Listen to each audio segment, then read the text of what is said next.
அதர்மங்கள் எத்தனையோ அழித்திருப்பான் தலைவன், மர்மங்கள் எத்தனையோ அறிந்திருப்பான் தலைவன். வீரர்கள் ஒன்று சேரத்தானே நாங்கள் விடுதலை வாழ்வில் வாழத்தானே. குழந்தைகள் எத்தனையோ காத்திருப்பான் தலைவன், புதுமைகள் எத்தனையோ கலந்திருப்பான் தலைவன். தாய்மை கொண்ட மனம் தானே வீர தலைவன் எங்கள் வரம் தானே. அவன் வீரியம் பாடும் எம் விடுதலை பிறப்பு, அவன் காவியம் சூடும் எம் தலைமுறை சிறப்பு. இது சட்டப்படி தவறு, வேண்டாம்.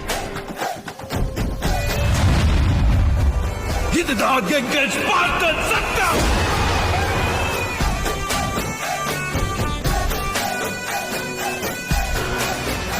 இப்படை தோற்கும் எப்படி